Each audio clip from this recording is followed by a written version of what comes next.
Bueno, buenas tardes. Es un placer daros la bienvenida a la conferencia de clausura de la quinta edición de la Cátedra de Pensamiento decolonial Aníbal Quijano.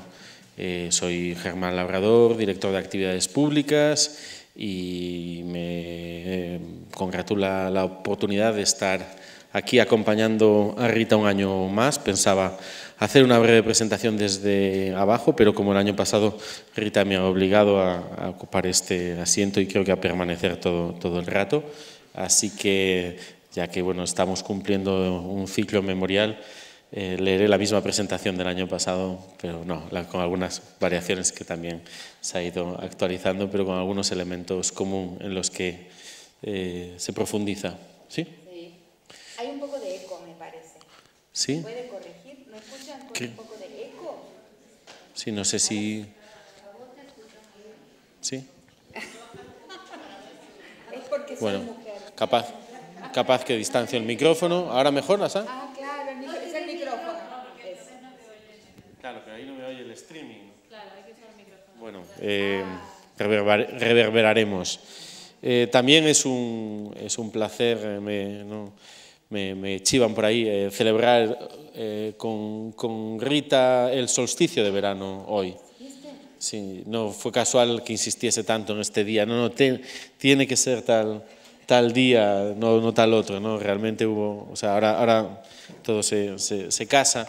Y quería comenzar agradeciendo no solo la presencia de Rita y la oportunidad de estar acá introduciendo este evento, sino todo el trabajo realizado por el museo desde sus múltiples zonas de intensidad y de trabajo, de acompañamiento, unas más visibles que otras, técnicos, personal de públicos, de mantenimiento, actividades editoriales y centro de estudios.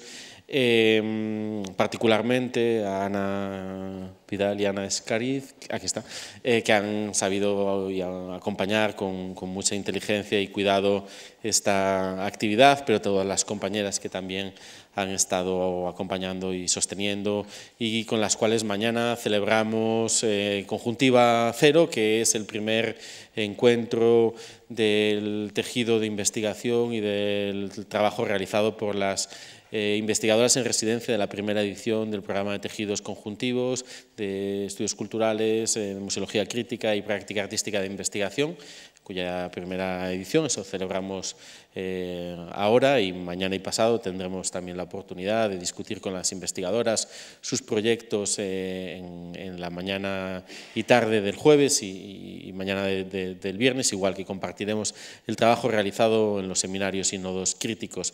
La cátedra de Aníbal Quijano es también la cátedra del programa, y en ese sentido ambas actividades están conectadas, y el lema que organiza la visita de Rita este año, tiempo, arraigo y amistad, es un lema que también queremos hacer nuestro. Decir que esta cátedra surge de un viaje más largo, de los trabajos, acompañamientos de otras personas que han estado acá, ese pasado que tenemos delante, del que ha estado hablándonos Walter Miñolo el lunes, y que forma parte de una lectura de mundo y de la institución que quiso y ha abierto el museo a los sures, a los muchos sures y a lo que de sur hay en los nortes.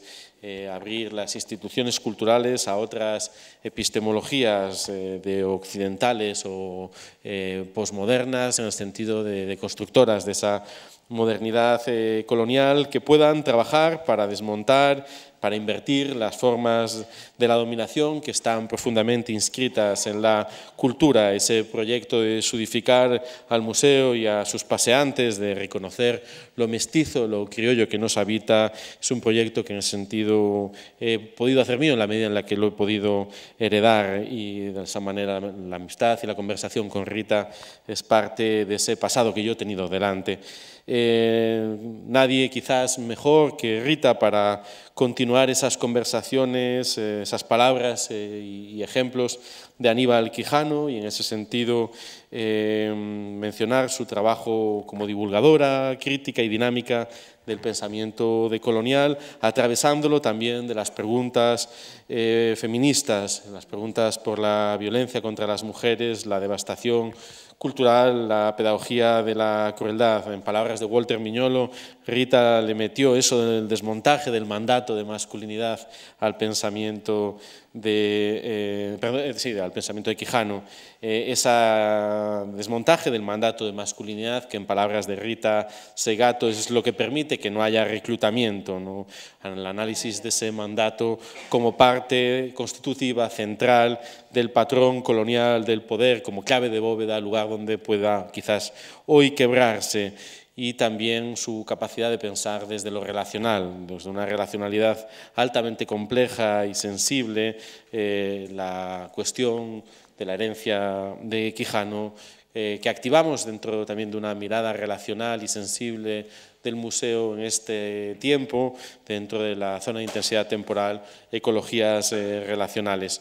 Como dije el año pasado, no es fácil resumir la trayectoria de Rita en unas pocas líneas y no lo pretendo.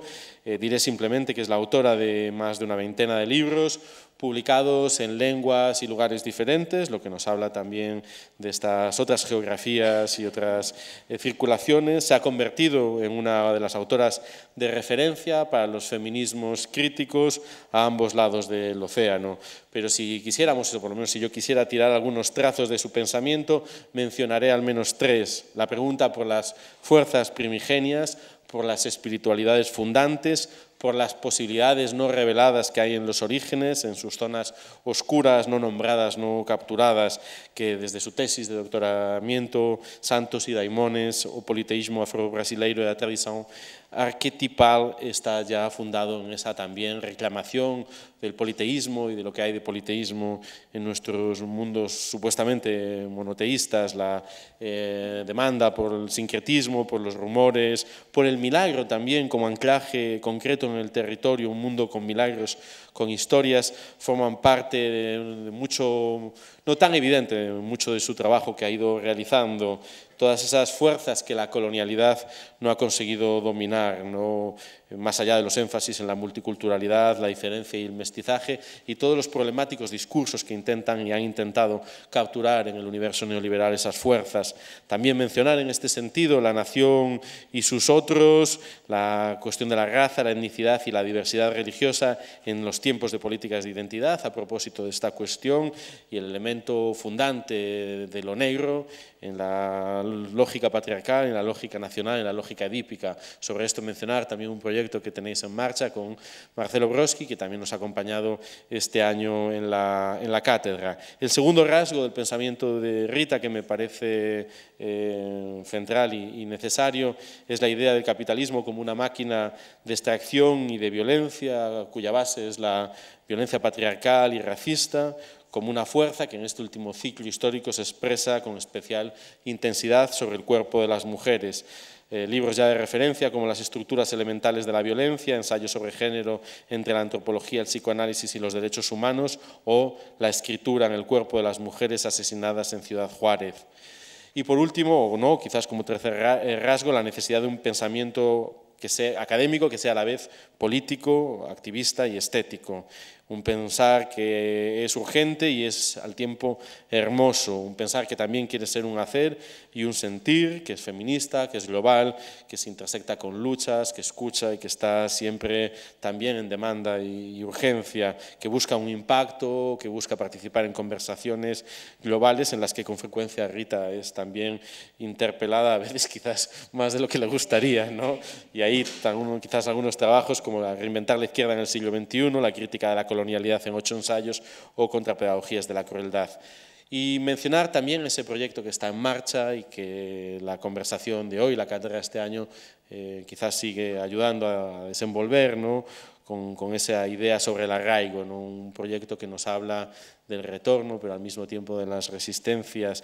Hoy en día, con la idea de que no nos basta la crítica de la dominación, sino necesitamos seguir imaginando el futuro las formas de esperanza y de vida que nos conectan radicalmente con nuestras biografías y con nuestros territorios. El año pasado hablábamos de la Pachamama en el norte de Argentina, de esos ombligos del mundo, que hoy volveremos a hablar de la necesidad de su defensa como algo que está en marcha también.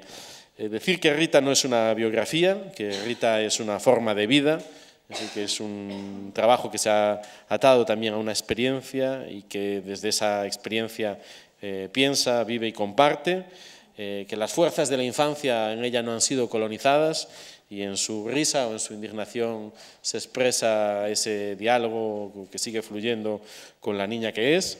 Que esa intensidad emocional, de ese torbellino que altera el tiempo y el espacio, y a todas las que tenemos la suerte de vernos, ¿no? Atrapadas o acercadas o atraídas por él, con esa escucha que ilumina, iluminante, y con esa relación tan fructífera entre el proceso y la obra. Y sin más, Rita, darte de nuevo la bienvenida en esta casa que sigue siendo la tuya. Muchas gracias.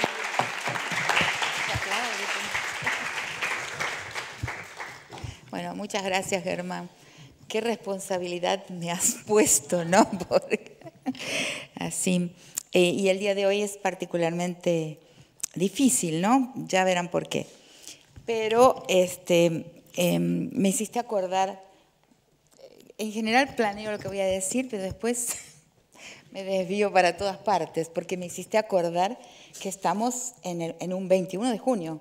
Y a mí los 21 de junio me pasan cosas muy raras, casi esotéricas, no lo puedo negar. Inclusive, últimamente, ya que hablaste también de politeísmo y todo esto, he definido definitivamente mi religión. Yo soy radicalmente politeísta. Es algo tan simple, tan simple, tan simple, pero encontré la palabra para explicar en qué creo, en absolutamente todo, sin excepciones. Entonces, y eso surge también de algunas experiencias, pero en algo que me pasó justamente un 21 de junio, ¿no? Un Inti Raymi, como le llamamos en el norte argentino y en el mundo andino, desde Ecuador hasta Bolivia y Argentina también, el Inti Raymi. Porque yo no voy a contar toda la historia porque es muy compleja y la tengo que escribir, pero voy a contar un pedacito de ella porque me parece que es como divertida, interesante y misteriosa, y para honrar este día del Inti Raymi. Yo he vuelto a un lugar de donde van a ver varias fotografías que vamos a mostrar hoy, que es la provincia de Jujuy, en el rinconcito más extremo de la República Argentina, en límite, subiendo la cordillera, pasando el salar donde está el litio y pasando el Paso de Jama, ya estamos en San Pedro de Atacama, del lado chileno, muy cerquita, y si seguimos hacia el norte, en 200 kilómetros, estamos en el altiplano boliviano.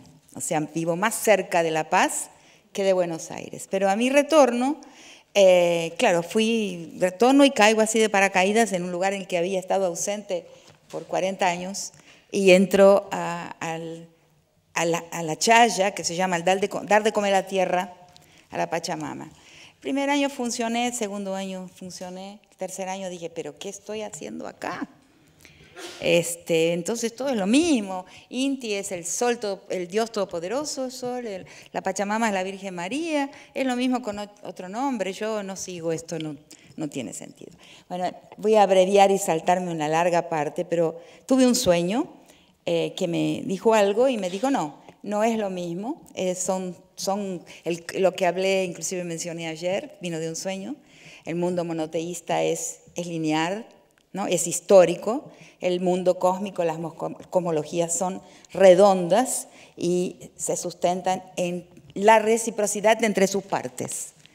Entonces los elementos que se repiten mucho en ese mundo andino, las palabras, el sol, la tierra, el agua y el aire, son los 4 elementos que en reciprocidad permanente permiten la vida de todas las especies, incluyendo también la nuestra.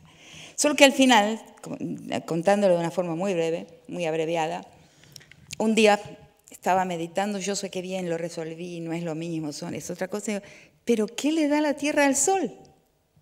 Porque recibimos del sol, pero ¿qué le ofrecemos? No hay reciprocidad, se cayó el sueño, se cayó la tesis, el modelo de comprensión que me tranquilizaba, y no, esto está equivocado, porque nosotros el sol recibimos, entonces de nuevo es un todopoderoso allá, lejano, pero no le damos, bien, pero estaba en Perú, un 21 de junio, y fui a Machu Picchu.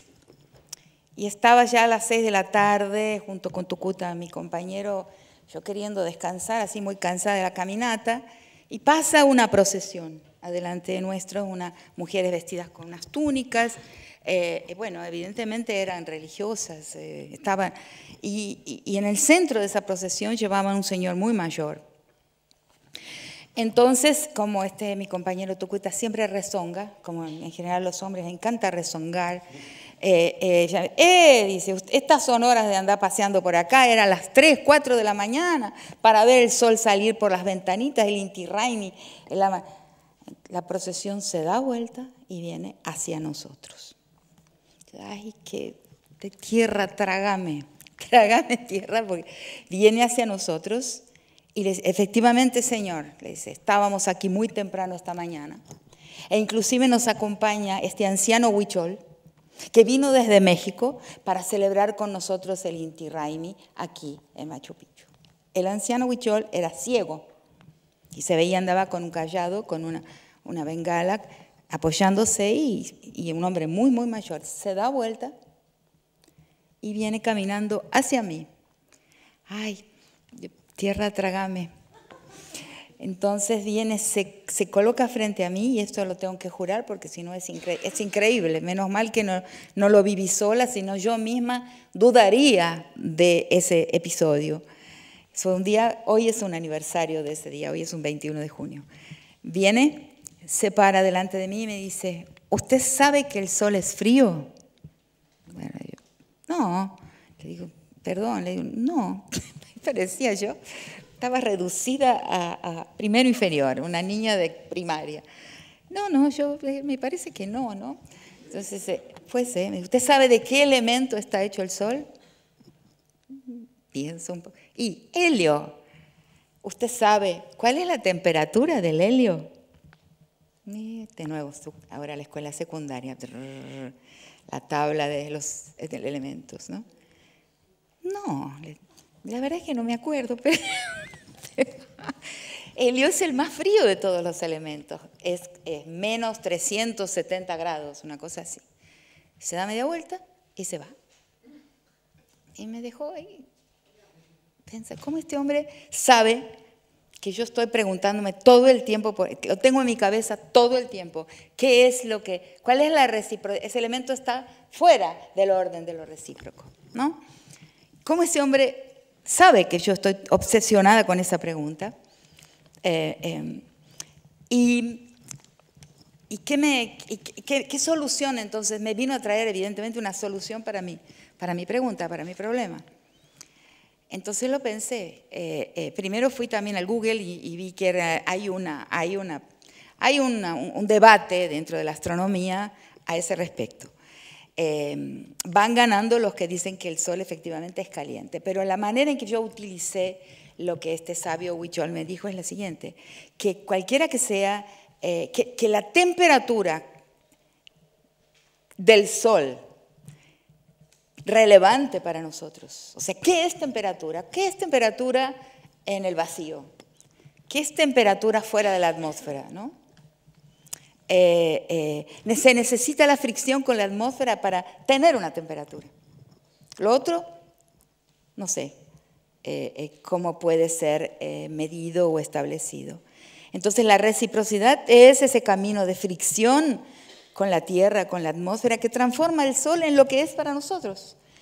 Entonces, desde aquí, desde nuestra perspectiva, el sol recibe de la tierra la fricción que necesita para, como sensación en el cuerpo, ser tibio, ¿no? Pero eso es muy raro, porque ¿cómo puede ser que alguien con quien nunca hablé, nunca vi antes y nunca volveré a ver, muy probablemente, que además es ciego, que está, porque yo no, para abreviar esa historia que no es el tema de lo que voy a hablar, yo no dije que en Lima había estado en la Biblioteca Nacional de Lima, justamente en un encuentro sobre Arguedas, en la que narré el sueño y narré la solución que tenía para estar en un lugar que tenía que comprender mejor. Y yo sabía que había mentido porque me faltaba un elemento del sueño. Entonces voy y no lo menciono. Yo menciono el sueño, la interrelación entre los elementos, el mundo cósmico como un mundo totalmente diferente al mundo de los monoteísmos, pero no mencioné que me faltaba un elemento ahí, una solución. Y la recibí un 21 de junio. Entonces estoy solamente celebrando este día, que tiene algo especial. Bueno. El otro tema es que voy a atravesar la cuestión del arraigo, que es un tema con que nos conocimos con Germán, hablando de esto, porque es un tema que lo toca a él muy profundamente también, ¿no? De dónde somos, ¿no? Y a dónde queremos estar. Y como él mencionó, es un proyecto de ensayo que espero un día poder sacarle el tiempo a la vida y ausentarme para escribir mi ensayo sobre el arraigo. Pero no es un tema fácil, porque en una época en que todos tenemos el ser atravesados por una o más fronteras, es muy, muy difícil entender qué es el arraigo, ¿no? ¿De qué se trata? Sin embargo, yo siento esa pulsión muy fuertemente de un retorno. Toda la vida la sentí porque también viví 44 años fuera de mi país. Pero he cambiado el tema, porque estoy atravesada por mi arraigo, que es la provincia de Jujuy, el lugar donde siempre quise volver y he regresado, que está levantada, o sea, hay una pueblada, hay un levantamiento que está llegando a la capital y va a tener una enorme incidencia.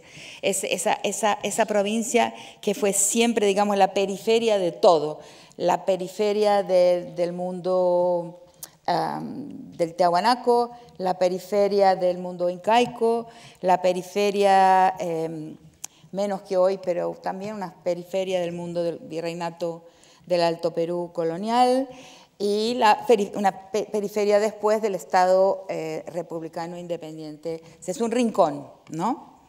Que tiene, como dije, más próxima de La Paz que de Buenos Aires, y que tiene su cordón umbilical en Cusco. Eso no tengo ninguna duda, que fue parte del incanato, y la parte del incanato a que perteneció se llamaba el Collasuyo. Por eso a los habitantes de esta región se les llama collas. La gente piensa que es el nombre que reciben como originarios o indígenas, que es el rejunte de una cantidad de pueblos que consiguieron sobrevivir las varias formas de unificación que sufrieron, que es las que acabo de mencionar. Esos pueblos, esos remanescentes, como remanescentes se dice en portugués, esos remanescentes de pueblos anteriores, a todos se les llama collas, porque viven en la región del antiguo Collasuyo. Entonces, esa región tan remota y tan periférica está en un estado de levantamiento absolutamente sorprendente y que está incidiendo en la política nacional. De alguna manera va a incidir, eso está claro hoy. Hoy el movimiento llegó a Buenos Aires y en Buenos Aires estaba las calles que están cercanas a la casa de Jujuy en Buenos Aires están todas llenas de coches de la policía, Neptunos, coches de represión, ambulancias, coches de bomberos. Me mandaron fotos desde esta mañanita. Entonces, en esta conferencia les voy a mostrar algunas fotos de lo que está pasando. Pero sí tiene que ver con un tema que en los últimos tiempos me preocupa mucho entenderlo, y no creo haber llegado a una comprensión, que es el tema que, a falta de un nombre mejor, es llamado de la política y lo político, ¿no? y que tiene también una resonancia, que bebe también, porque me voy dando cuenta con el tiempo que la mayor parte, una gran parte de las cosas que pienso tienen su raíz en Quijano, en el pensamiento de Aníbal Quijano. Entonces, esto tiene su raíz también en la manera en que él critica la razón de Estado, ¿no? Yo soy muy culpada, sí, criticada en mi país, en Argentina, porque he dicho que carezco de fe estatal. Aunque quisiera, no podría tener fe estatal. Lo aprendí de la gente, soy antropóloga, y lo aprendí de la gente con que trabajé en el campo durante mucho tiempo y en muchísimas sociedades. Si surgen las preguntas, podemos conversarlo, puedo responder. Pero, por ejemplo, una expresión que uso sobre la gente, un texto muy antiguo mío se llama Ciudadanía, ¿por qué no? Y ese ¿por qué no? Me lo enseñó Luciña, que fue una persona con que trabajé en el Changó de Recife, una mujer de mi edad de la que aprendí mucho. Cuando le quise regalar el recién llegado libro El quilombismo afro-brasilero de Abdias do Nascimento, un gran pensador negro que llega a Brasil de los Estados Unidos y publica el libro El quilombismo afro-brasilero, que es algo así como el cimarronismo, no sé cómo le llaman en español, a lo mejor ni lo llaman, pero el cimarronismo, o sea, los pueblos negros en Brasil. Entonces, él publica ese libro, yo lo compro y él tiene una forma de práctica política, de activismo político, que es el teatro negro, que yo compro el libro y se lo llevo a Luciña y le digo, Luciña, esto es lo que ustedes tienen que hacer. Ustedes tienen que utilizar la belleza con que danzan, la belleza con que cantan, porque el ritual en el Changó de Recife es todavía más bello que en Bahía. Es la danza de posesión es mucho más fuerte, energética. Los tambores a mí me gustan más que los bahianos, que son mucho más conocidos en el mundo. Y este libro muestra, úsenlo para hacer un teatro negro y luchar contra el racismo. Entonces, en ese momento, yo estuve a punto de perder mi trabajo de campo por completo y ser expulsada de ese territorio, de esta investigación. Claro, en ese momento yo tenía dos caminos. Un camino era decir, ven, esta gente es burra, esta gente le falta inteligencia, por eso están tan mal, porque no saben hacer política, no les interesa la política. Y ese es un tema que me persiguió mucho tiempo. Mi pelea inclusive con Michael Hanchard, un activista negro y profesor, creo que de Harvard, de los Estados Unidos, que la crítica de él a las formas de existencia del negro en Brasil es que para él son cultural, hay un culturalismo y no una verdadera política en los grupos negros en Brasil, que la política de lo que se llama en Brasil los quilombos, las tierras negras, o la política del orillá, de la región, son formas culturalistas que no se valen porque no son luchas por espacio y voz en la esfera pública. Y hemos tenido un debate en este tema, pero delicado para mí porque ha sido boxeador en su vida anterior antes de ser académico. Y realmente es una figura gigantesca que me dijo, ¿cómo me has criticado? Ay, no, yo no. Bueno, entonces, Luciña me dijo, no, este es mi sagrado y de forma alguna voy a utilizar este sagrado para cualquier otra cosa que no lo sea. Entonces yo tenía la posibilidad de partir para decir que Luciña era tonta, que ese mundo era tonto, o encontrar qué me estaba realmente diciendo. Afortunadamente, con mi buen entrenamiento en la antropología, porque se nos entrena para decir que si alguien dice que pasó una vaca volando, nunca es mentira, es una verdad sobre algo. Entonces, cuando opté por la segunda posibilidad, que fue decir, a que Luciña algo estaba diciendo con eso y debía creerle y entenderlo, ¿no? Que lo consigo entender mucho tiempo después. Ay, perdóneme, pero a mí me gusta hablar así, echando cuentos. Me da más placer. No es lo que tengo aquí, pero... Entonces, mucho tiempo después, la entendí, acepté y a partir de ahí procuro entender por qué ciudadanía, por qué no. La desconfianza del Estado. Hablo, por ejemplo, de los pueblos comunales en una crítica a Gayatri Spivak, que cuando visitó Buenos Aires me pidieron dar una entrevista sobre su pensamiento y mi crítica fue que es mentira que el subalterno no habla, habla muy bien y entre sí, y hoy lo vamos a ver, sí habla, pero no le habla, cuando habla al Estado, no le habla. Y hablo de lo que lo aprendí en esa sociedad, en esa comunidad de culto, que es la vida comunal con la puerta semiabierta. O sea, cuando pasa el Estado y ofrece recursos o derechos, y derechos como recursos, se saca la mano, se agarra lo que el Estado ofrece, se lo mete adentro lo más rápidamente posible, se cierra la puerta y se continúa con la historia propia.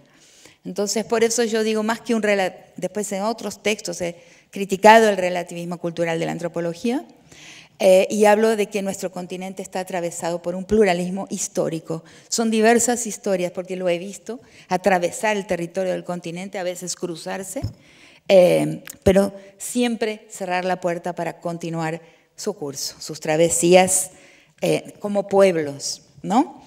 Entonces, solo para completar esta historia, bastante tiempo después, yo ya era profesora de la Universidad de Brasilia, mi trabajo de campo había terminado hace tiempo, ya había publicado el texto Ciudadanía, ¿por qué no?, hablando de esa desconfianza del Estado que Luciña me enseñó y que mis compatriotas de la política detestan y me lo cobran o no lo entienden. Y me encuentro dando clases en un navío que se llama, supongo, no sé si todavía existe, el SS Universe, que es un navío es que con la edad que uno tiene un montón de cuentos para contar. Ese navío que es de un tycoon chino prestado a la Universidad de Pittsburgh para hacer lo que se llama un semestre at sea, y donde la matrícula es carísima, los estudiantes pueden hacer sus créditos, recorriendo el mundo y bajando en los puertos y conociendo los lugares sobre los cuales están estudiando en historia, en sociología, en antropología. O sea, es digamos, un semestre de lujo. Naturalmente hay también becarios que son, en fin, haciendo trabajos como tutores, en fin, todo eso. Y yo ese año, que fue el año de la primera invasión de Irak, el SS Universe no pudo ir en el circuito que hacía siempre y tuvo que hacerlo más al sur. Entonces hace el circuito y pasa por los puertos de Caracas y El Salvador Bahía en el circuito que va a seguir, y entonces me contratan para hablar sobre el chango de Recife. Entonces doy, claro, con un parche de Dramamine en el cuello, con mucha náusea, doy la clase.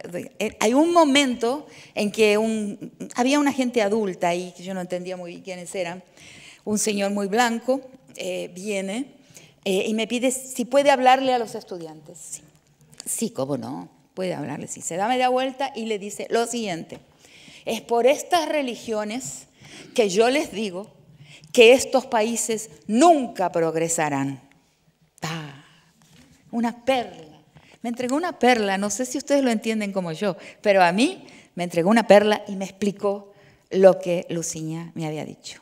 El sagrado es político y es una forma de no dejarse intervenir, de no dejarse intrusionar y de no dejarse colonizar, de continuar con la propia historia. Después voy a ver quién es esa persona y se llamaba Richard Lamb. Y Richard Lamb fue 3 veces, es de la izquierda norteamericana, ya está muerto. no, es de los buenos, ¿qué va a ser? Pero los buenos son así. Fue 3 veces gobernador del estado de Colorado y fue candidato a presidente, pero por fuera del bipartidismo, o sea, habitual, pero un hombre de la izquierda, del campo crítico, digamos, de su país. Y dijo esto, y yo me quedo con Luciña, y en ese momento yo entendí que mi elección por la desconfianza de Luciña con relación al Estado y a la ciudadanía, yo había hecho lo correcto, pero tardó varios años, que fue una opción que tuve, optar por la ciudadanía, ¿por qué no? Y hasta hoy lo mantengo. Entonces, la razón de Estado también está en Quijano, ¿no? Él tiene un texto que se llama La razón de Estado, y en varios textos es tremendamente crítico de la tecnocracia estatal a izquierda y a derecha. Al final les voy a leer un pequeño trecho. Tanto del Estado socialista, del Estado soviético, marxista-leninista, del cual va a decir en algún momento que es un capitalismo de Estado, y hoy lo vemos, hoy queda claro, y de los nuestros estados que son permanentemente coloniales. Como digo yo, si vamos a prestar atención, y lo digo siempre porque cuando lo descubrí fue importantísimo para mí, todos los héroes que le pusieron el cuerpo a la independencia, inclusive indígenas y negros como pueblos que le pusieron el cuerpo a la independencia, todos, sin excepción, murieron solamente de 3 tipos de muerte. La muerte matada, la muerte de enfermedad, abandono y hambre, ¿no? O la muerte en el exilio. No hay una cuarta forma de muerte. Años después se transforman en próceres muy dignificados por la nación, pero en su momento fueron... Artigas murió en Paraguay en la mayor pobreza, ¿no? Después se levanta Artigas y se habla de alguna relación entre Artigas y la independencia, la separación del Uruguay. Artigas no era a favor de la separación del Uruguay como nación independiente. O sea, varias mentiras de la historia que se construyen después por los gobiernos criollos que fundan nuestros estados republicanos, trayendo, importando de alem mar, ¿no? La administración metropolitana, la traen al territorio y desde ahí, siempre manteniendo su exterioridad, van a administrar vidas y riquezas de esos territorios, pero manteniendo la relación colonial con lo administrado. Entonces, esa es la razón de Estado en nuestro mundo. La razón de Estado en el otro mundo, como dije, la que va a llevar a productivismo, competitividad, cálculos de costo-beneficio, las mismas máximas que están en el capital, están en los procesos de los estados en el mundo soviético, en la dirección supuestamente del comunismo, y están eso es muy difícil para nuestros progresismos en América Latina comprender y aceptar. Muy difícil, sobre esto también voy a hablar. Porque son los mismos principios, o sea, hay que ser competitivo, hay que ser productivo, hay que hacer cálculos constantemente de costo-beneficio, hay que acumular, pero aunque la acumulación esté en manos del Estado, igual es una acumulación y hay que concentrar. O sea, los mismos criterios eurocéntricos están en ambos estados y esto lo dice Quijano. Entonces, yo últimamente viendo los problemas que tenemos, hablo de la política. La política es la política de Estado, la estructura estatal, la estructura partidaria, los debates y los conflictos por poder. Acá en España lo están viviendo también, los conflictos y la endogamia, el carácter incestuoso de la vida estatal, donde el partido se vuelve endogámico, o sea, va a deliberar, va a pensar, va a competir al interior, y hay un abandono de la vida real, un abandono de las gentes, un abandono de lo político. Esos son los nombres que encontré hasta ahora. Si puedo mejorarlos en el futuro, lo haré. Y aquí me encuentro, y dije, voy a leer una viñeta, les voy a leer una viñeta para que poner un poco más este tema más claro, quizás, que la tengo escrita para recordarla. Hace algún tiempo, el año pasado, en 2022, tuve la oportunidad de asistir en Princeton, en el teatro del campus de Princeton, un musical llamado Dreaming Zenzile. Celebra y narra poéticamente la vida de Miriam Makeba, que se llamaba en realidad Zenzile. Era su nombre tribal, digamos, ¿no? Cuyo primer nombre era Zenzile. La autora e intérprete, Somi Kakoma, era una norteamericana hija de padres africanos, enuncia en la última escena de la obra una verdad que me dejó perpleja por su poder de síntesis al exponer lo que desde hace tiempo me parece fundamental cuando pensamos la relación entre Estado y gentes, para no decir sociedad. Quién sabe un término, una categoría ya bastante, la categoría de sociedad, una categoría un poco formal, académica, burocrática y desgastada en los paisajes que habitamos. El personaje de Kakoma, Zenzile, mirando al público en la última escena, una de las últimas escenas del musical, grita así: hemos sacado de la cárcel a Mandela y lo hicimos presidente de Sudáfrica. Hemos tenido a Obama, un presidente negro de los Estados Unidos, pero nos siguen matando en la calle. Nos siguen matando en la calle. Para mí esa distancia, esa oposición representa, grafica. Esa frase enuncia una verdad fundamental sobre nuestros estados y su distancia con lo que podríamos llamar la vida real.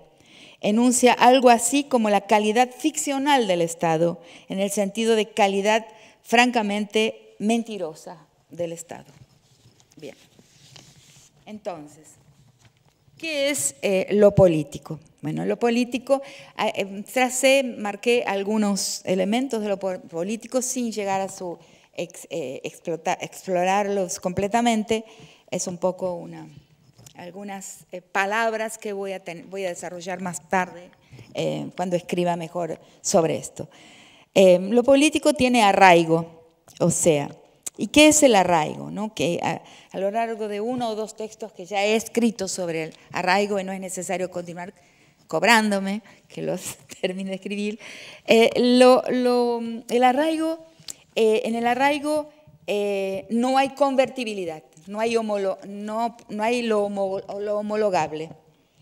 Hay conmutabilidad, se pueden conmutar posiciones, se pueden conmutar cosas, el trueque. Pero no convertir esas cosas a un equivalente universal. Lo aprendo en el lugar de donde vamos a ver las fotografías en un ratito. ¿Por qué es la no convertibilidad?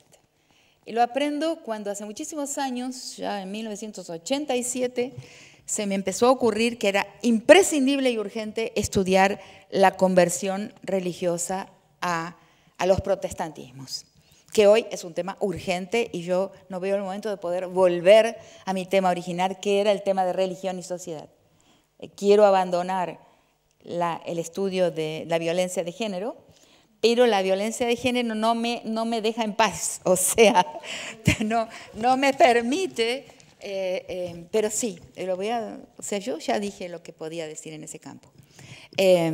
Quiero volver al tema de religión porque justamente en las gentes, en lo político, en la vida real, a donde se han metido, por lo menos en América Latina, pero también en España con el mundo gitano, porque los gitanos son muy pentecostales. En América Latina, me dicen si me estoy equivocando, porque sé menos sobre esto aquí, pero algo sé. Entonces, se han metido justamente en los hoyos, en las ollas, en los agujeros desatendidos por la política, porque como dije, la política se volvió endogámica, incestuosa, mirando hacia adentro, entrópica. Entrópica era la palabra, ¿no? Mira hacia adentro. En esos espacios entraron iglesias que yo llamo de iglesias corporativas. En forma alguna, esto significa cualquier crítica a sus creyentes. En mi experiencia como antropóloga a lo largo de la vida y por mí misma, la gente busca lenguajes de espiritualidad donde estén, los que tenga a mano. Si tiene una de esas iglesias a mano, la frecuentará. No se puede criticar a la gente que busca lenguajes, que busca vocabularios, porque la gente busca vocabularios de trascendencia. Eso no se puede hacer. Ahora, los pastores, o sea, el empresariado de esas iglesias, sí se les puede decir pastores corporativos. ¿Por qué? Porque obedecen orientaciones de las corporaciones, as simple as that. O sea, no voy a explicar cómo puedo decir esto, pero puedo decirlo porque creo tener evidencias de eso. Bien, entonces, hace mucho tiempo, en 1987, fui a estudiar en La Puna, a 4.600 metros de altura, en una localidad llamada El Toro, pero que en realidad era una mina, la mina El Turilari en tiempos coloniales, El Toro, muy alto, muy lejos. Y en Coranzulí de Susques y en el departamento de Susques, en la provincia de Jujuy, fui a estudiar la conversión al protestantismo. Entonces ahí me entero, y lo voy a hiperabreviar ahora, ahí me entero que cuando una familia se convierte, o sea, y esa aldea, ese poblado, esa villa muy pequeña, porque como La Puna es muy seca, los poblados son muy pequeños y muy distantes entre sí, se dividen en dos. Ahí van a estar los católicos y los conversos al Evangelio. Y lo primero que se hace es, se llega, si alguna familia, lo que es raro, tiene una camioneta, pero si no, viene alguien de la iglesia con una camioneta y derrumba la apacheta. La apacheta es el cordón umbilical de la tierra, o sea, donde la tierra come, o sea, el contacto con ese cosmos que, como dije, es redondo.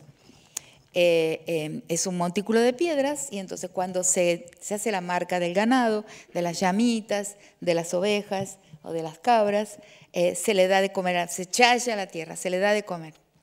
Y entonces se le da de comer solamente en ese lugar, que ahí es el lugar donde está dentro del corral, todo lo que se come se va a dar ahí. Entonces empiezo a pensar y me doy cuenta, por ejemplo, de que al derrumbar ese montículo de piedras, la tierra se hace cuadriculable. O sea, ese montículo que está solamente ahí y que marcó ese lugar a lo largo de generaciones y generaciones y generaciones, y algo que he hablado recientemente con el arqueólogo del lugar donde vivo que me ha deslumbrado, una de las cosas que han vuelto ese lugar inmensamente atractivo para mí desde chica, me doy cuenta que es unos pocos lugares donde hubo, la gente que ustedes van a ver en estas fotos, estuvo en el mismo lugar. Él dice que con sus sondas llegó a 1800 años, pero si sigue, llega a los 5000. No es gente nueva, es la gente que estaba ahí. Llegó gente nueva después, llegaron varias olas de gente nueva, pero hay gente ahí que está por ese tiempo todo en ese mismo lugar y hay una continuidad, o sea, hay una continuidad, una transmisión. Entonces, ese lugar de marca, que hay muchos en el paisaje de esa región, en Quebrada y Puna, son lugares que estuvieron marcados por mucho tiempo.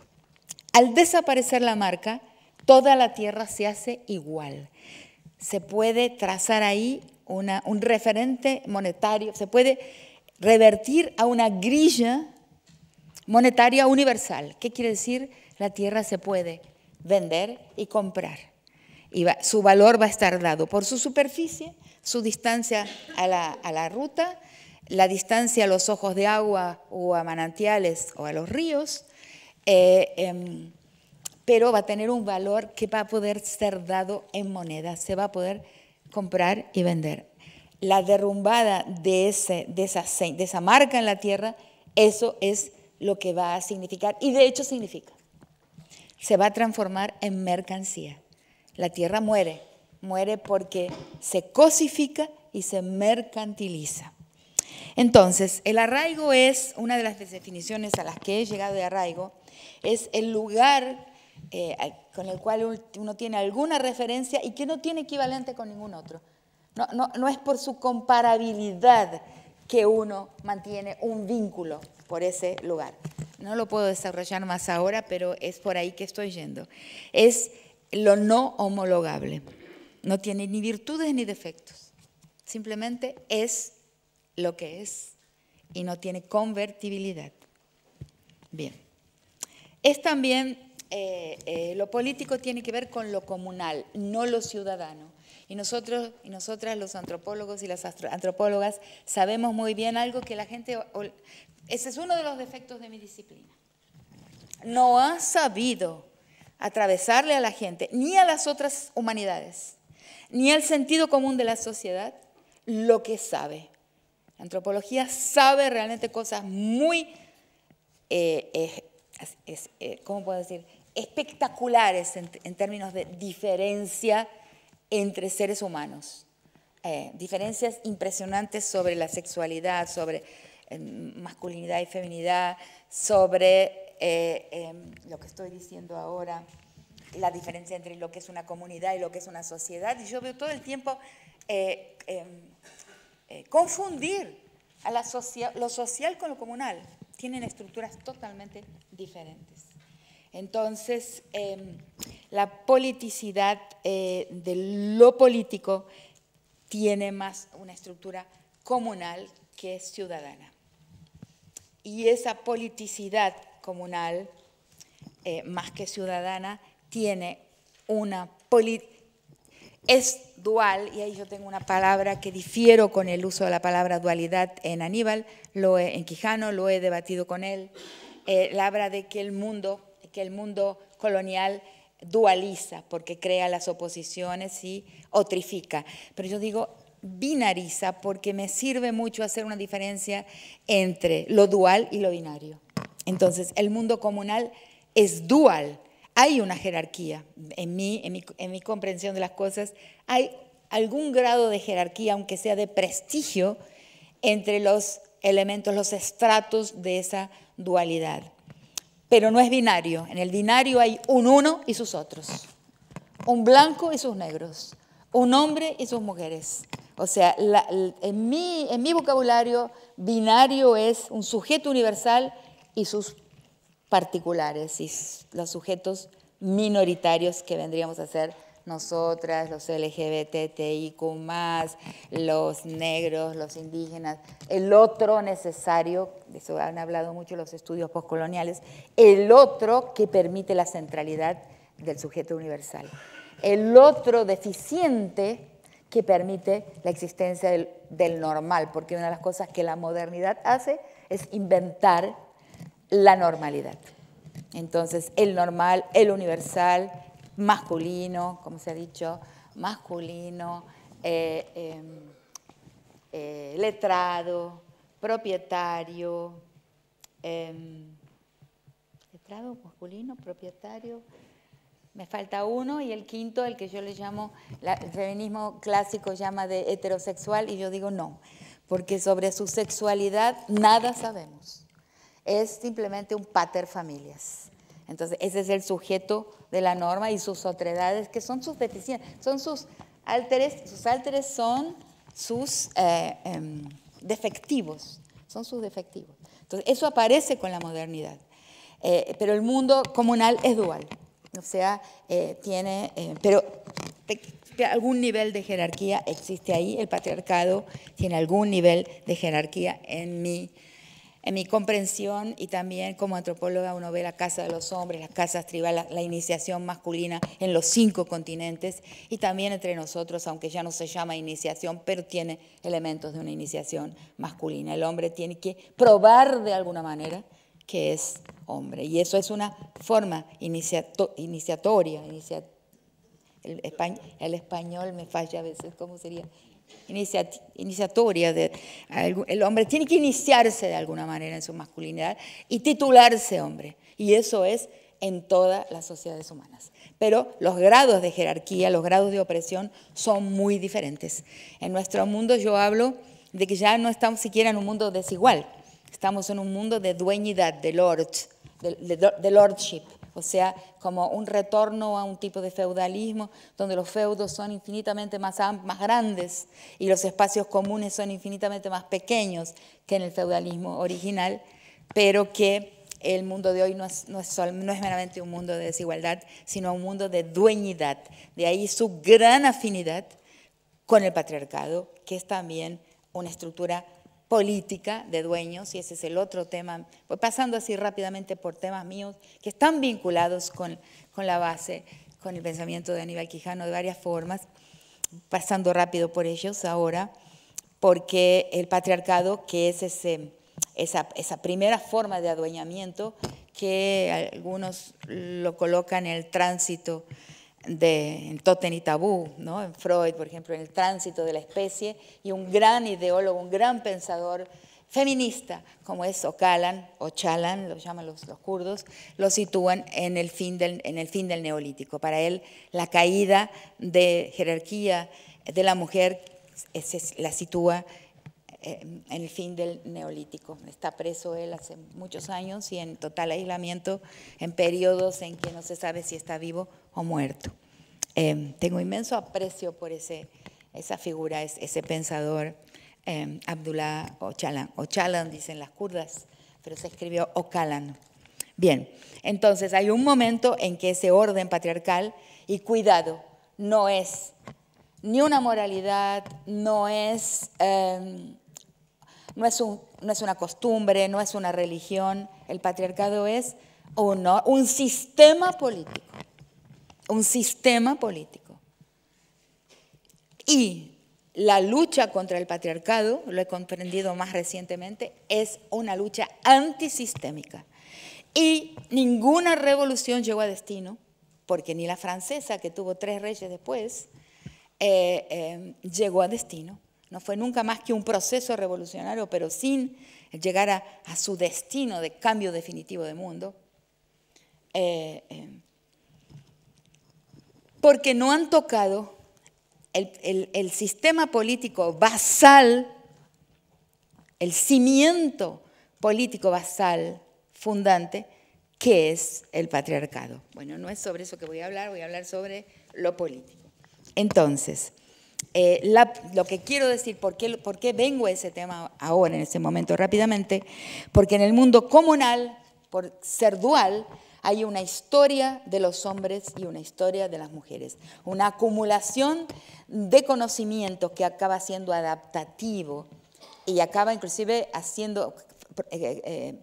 configurando habilidades diferentes en los hombres y las mujeres, que algunos biólogos estudian. Por ejemplo, las mujeres muchas más mujeres podemos hacer 2 cosas simultáneamente. A los hombres les es inmensamente difícil. Y eso lo he leído en Lewontin, por ejemplo, en biólogos. Es adaptativo. No es una mutación, pero es una adaptación provocada por una actividad acumulada a lo largo de generaciones y traspasada como un saber hacer de madres a hijas, que tenés que tener un incordio aquí y un incordio en los brazos, y al mismo tiempo tenés que estar resolviendo problemas, conversando. Bueno, entonces hay 2 historias ahí, 2 acumulaciones de conocimiento, 2 acumulaciones de experiencia, 2 acumulaciones de saberes en los hombres. ¿Y dónde está el ecuatoriano? Que está en los hombres, casa afuera, en las mujeres, casa adentro. Entonces, lo que se pierde ahí es que el casa afuera de los hombres, en el tránsito a la modernidad, se transforma en una esfera que va a secuestrar todo lo que se pretende dotado de politicidad. Y las mujeres va a transitar hacia un declinio total de ese espacio doméstico, el espacio casa adentro, como dicen los pueblos negros de Ecuador, casa adentro, que, como lo he visto en Brasil, en el largo tránsito que acompañé durante más de 10 años de las mujeres indígenas y el avance del frente estatal hacia la aldea, hacia el mundo indígena en Brasil, porque trabajé junto a la FUNAI más de 10 años, Fundación Nacional del Indio, llevando conocimientos sobre leyes y, digamos, las bendiciones del Estado a las aldeas, a la vida de las mujeres durante más de 10 años, y vi los relatos de la violencia de género aumentar, a pesar de las leyes, a pesar del frente estatal, empresarial, mediático y cristiano avanzando, y lo veo en el lugar donde vivo hoy, y la vida de las mujeres, la violencia aumentar, porque se va rompiendo la aldea y se va rompiendo ¿qué? La politicidad de ese espacio doméstico que no era ni privado ni íntimo, sino que era plenamente político de otra manera. Entonces, nosotras las mujeres hoy continuamos ejerciendo esa politicidad, pero en la representación colectiva, en la representación colectiva de lo que hace ese espacio, esa gestión femenina de la vida, eso es un resto, un residuo de la política. O sea, nosotras, no hay una politicidad propia, que es lo que yo... Entonces, lo político, en lo político, y lo van a ver también en las imágenes que voy a mostrar, la politicidad de saberes femeninos es muy fuerte. La mujer es la sujeta del arraigo.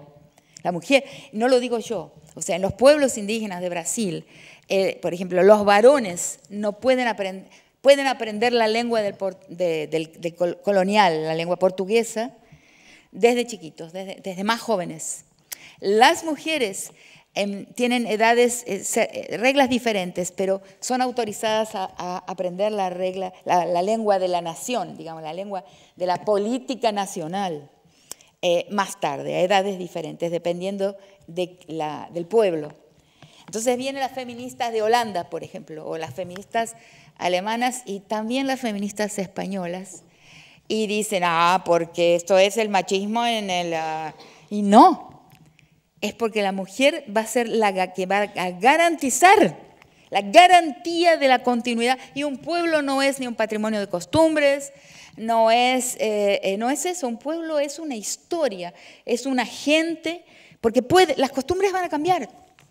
Cualquier antropólogo que fue a una sociedad y volvió 10 años después va a haber cambios. O sea, la idea de patrimonio cultural como el cemento, como la referencia de una cultura es muy problemática porque nos lleva a un culturalismo que es sinónimo del fundamentalismo. Y esta es una idea que Quijano la vio muy claramente, por eso nunca hablaba, si mencionó fue una sola vez en un solo texto la idea de descolonizar, porque le temía al culturalismo y al fundamentalismo y a la política de las identidades. Un pueblo es una gente que sabe que viene de un pasado en común y se dirige a un pasado en común, aún con divergencias y aún inclusive con guerras internas, pero que son la misma gente. Esa representación de que son la misma gente en un tránsito histórico, para mí, en mis definiciones, es la más perfecta definición de lo que es un pueblo, porque todas las patrimonialistas nos colocan en situaciones muy complicadas, muy especialmente si somos mujeres, porque viene el cacique y nos dice, porque nosotros siempre fuimos así. Y es mentira. Es mentira. Es mentira.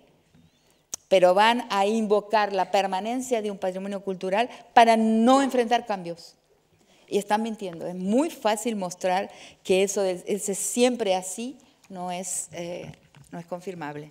Bueno, entonces paso a... pero sí, la gente busca la continuidad. Y esa sujeta del arraigo, sujeta de la continuidad en los pueblos son las mujeres. Entonces lo comunal está muy centrado también en una politicidad femenina. Ahora voy a tratar de ir muy rápido, no tengo mucho tiempo, mucha noción de cuánto tiempo pasó. Palabras de Quijano que tienen que ver con lo político. Él decía, por ejemplo, no se trata de los movimientos sociales, lo que importa es el movimiento de la sociedad, ¿no? Y fue lentamente sustituyendo la noción de utopía como destino obligatorio, que también es algo que debemos criticar y algo con todos aquellos que tuvimos un activismo en los años 60, en el secundario, o 70, nos entrenaron a una ciencia de la historia que se dirigía a un retrato del futuro cerrado y obligatorio. La sociedad buena tenía que ser así. Fue un tremendo error y los autoritarismos no pudieron escapar, o sea, que inevitablemente conduce al autoritarismo. Si decimos que ese futuro es un futuro. Entonces, en Quijano vemos cada vez más el uso de la palabra de horizonte. Lo que importa es caminar y lo que importa es que la historia está en marcha y nadie puede apropiarse del tiempo. El tiempo no puede ser ni cosificado, aunque lo intentamos con el capitalismo, la medición de horas de trabajo, etc.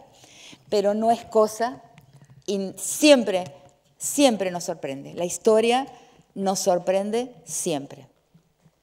Si no, recuerden algo que a mis estudiantes les ponía siempre como ejemplo. Si quieren pueden no estar de acuerdo conmigo. Me interesaría ver si entonces puedo perfeccionar mis argumentos.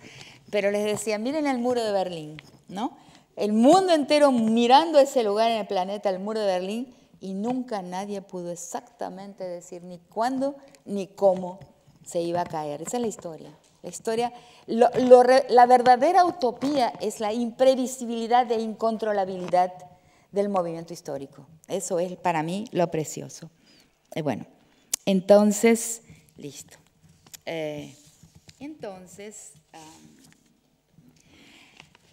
Decime cuánto tiempo... No, eso no. ¿Alguien puede decirme qué hora? Bueno. Porque quiero también abrir para una conversación también, ¿no? ¿Qué foto? Claro, sí, esas son bastante fotos. Entonces, esta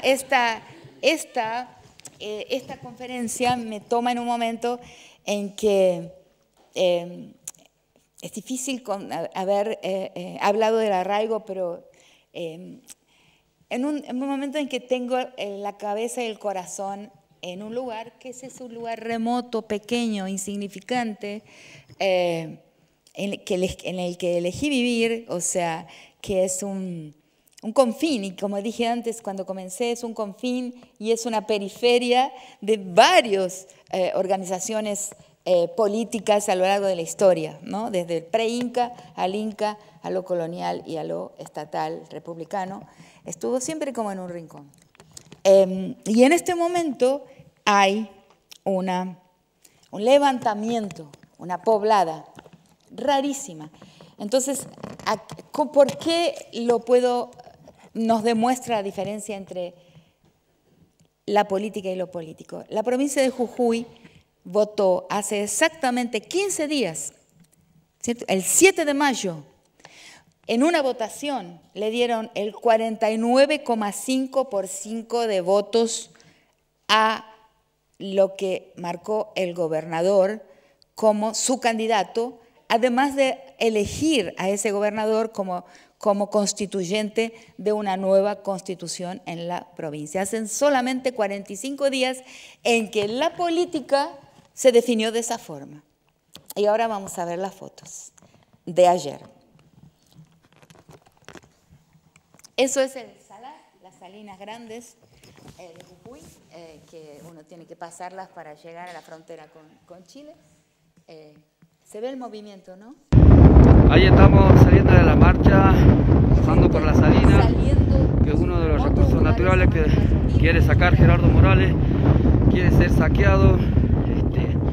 Nosotros como comunidades originarias de acá del territorio de las cuencas salinas grandes, movilizamos constantemente, rechazando el repudio de lo que está haciendo Gerardo Morales. Solo pedimos que nos respete y nos dejen vivir dignamente lo que nosotros exigimos acá. Con esta forma que está del viento, estamos pidiendo que nos respeten.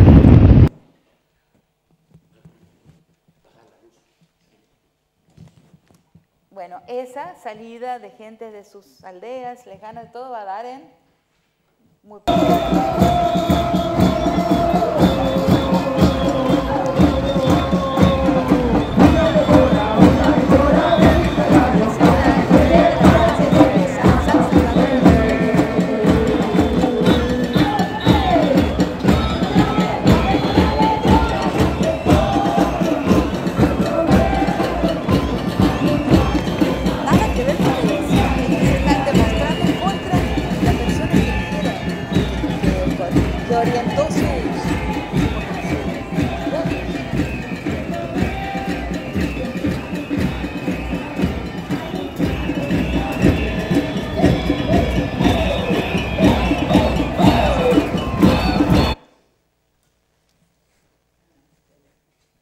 Buen mediodía a todos. Hoy, en el Día de la Bandera, en el 2023, acá en San Salvador de Jujuy, se ha cometido un delito y queremos que todo el mundo lo sepa.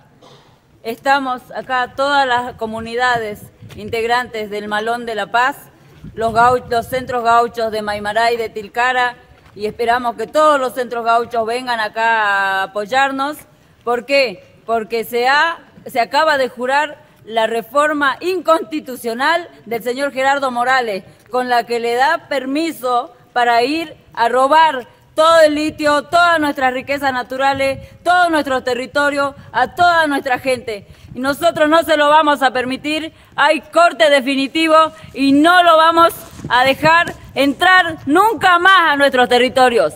¡Jayay, hermano!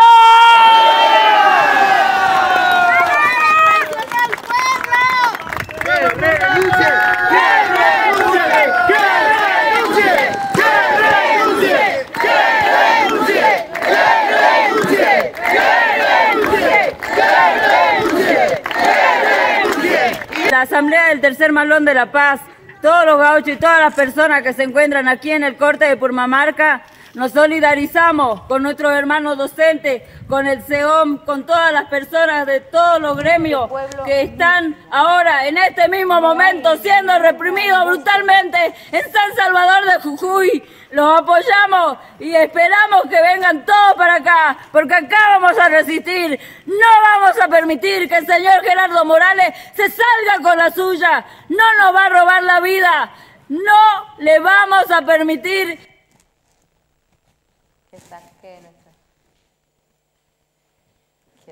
A ustedes van a ver en todas que son mujeres las que hablan. Es muy impresionante. Todos los registros que conseguí, que me pedía la gente, me mandaron estos días, porque esto fue ayer, el 20 de junio, que es el Día de la Bandera en Argentina, y pedí a la gente que pero todas, son de mujeres, sigamos. Miren esta. Ustedes tuvieron que haber estudiado esta Constitución. Está dando una arenga a la policía. Todo lo que ustedes conocían, ya no está. Nos cambiaron las reglas del juego a favor de Gerardo. Por eso es que los docentes decimos abajo la reforma.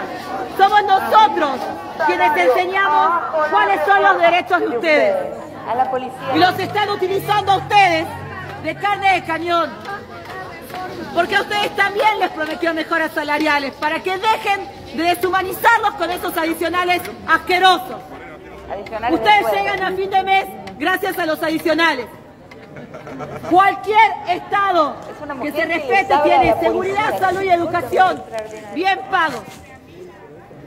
Y lo único que hizo fue desfinanciarnos. Usa a la policía diciendo que tiene la mejor seguridad.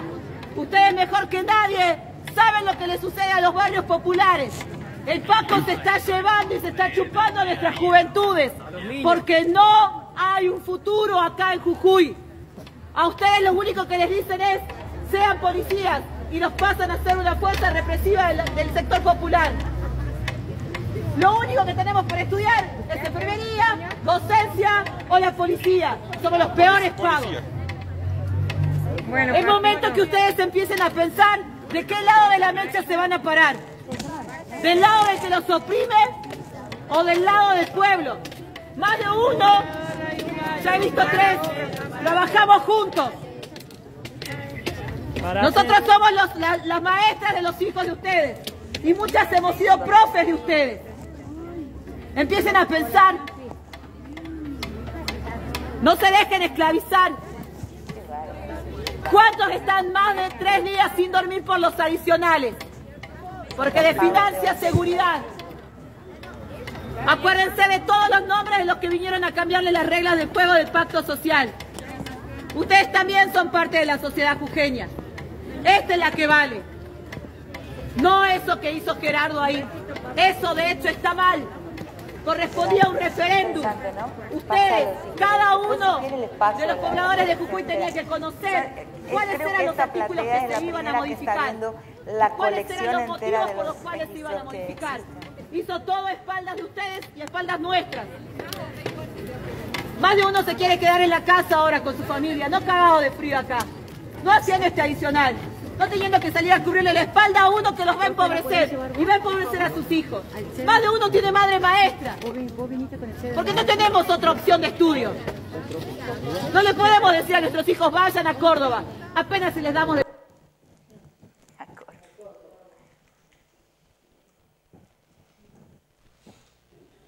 Ahora pasa que hay varias, son fotos. Esta es, ¿no? La gente concentrándose, llegando de los lugares más distantes, ¿no? Que mi abuelito decía que hay que enamorarse de una planta que es en la vida, quererle a la naturaleza, porque nosotros como mujer representamos a la madre tierra.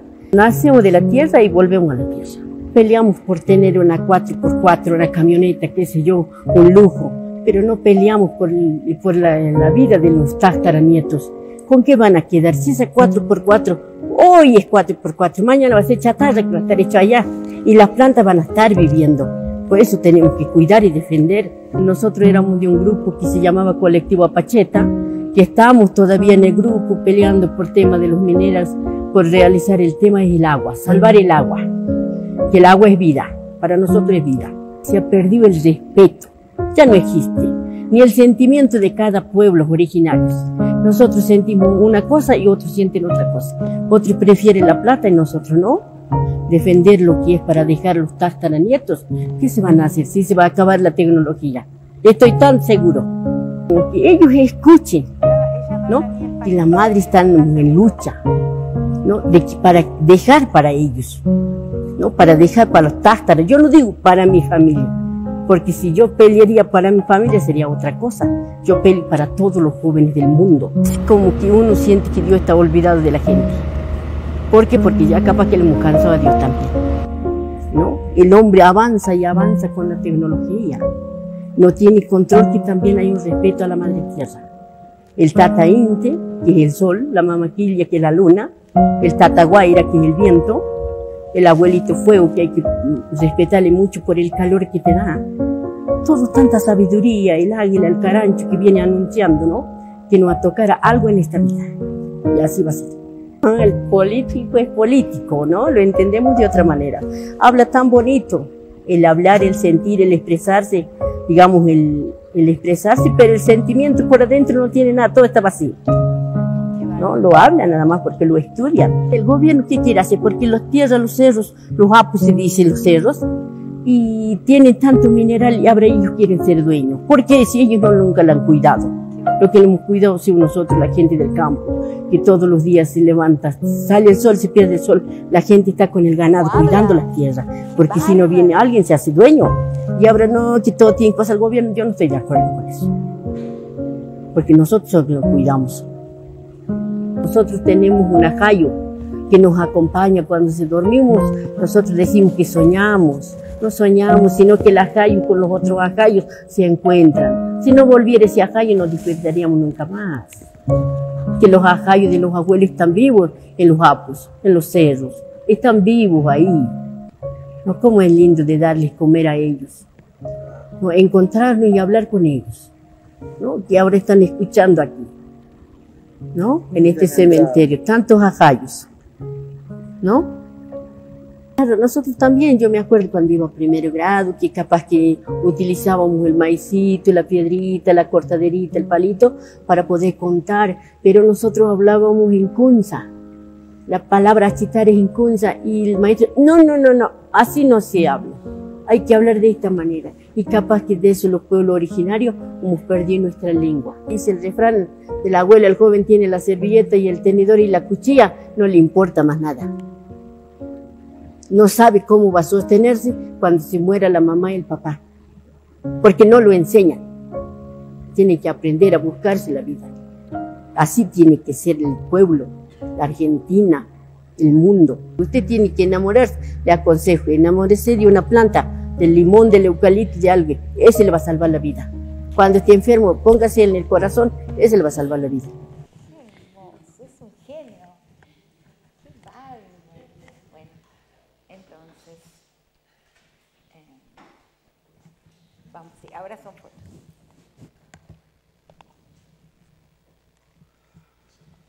Pásalas porque son Mira, esto es lo que dice aquí. Seño, no estás sola. Seño es la señorita, la maestra, no estás sola. Este dice, adultos mayores en apoyo a nuestros hijos. Es una cosa... no hay una cabeza, no hay un líder. Son gente que habla, que dice lo que quiere decir. Y esta es la represión que están sufriendo en este momento. ¡Con armas! ¿Por qué no le dice la verdad? ¡Morales, vení acá a decirnos la verdad! Me dando una explicación. ¿Por qué no hacen Todo lo que nos dijiste hasta el día de hoy. Lo reprimieron, le tiraron gases. ¡Maldito Morales! Lo dispararon ahí con cinco disparos. Tiene ahí el hermano. Y la ambulancia no quiere entrar porque la policía no lo autoriza. No quiere entrar la ambulancia. Hay un herido ahí. Urgente, esto está ocurriendo en Jujuy. Urgente, esto está ocurriendo en Purumarca.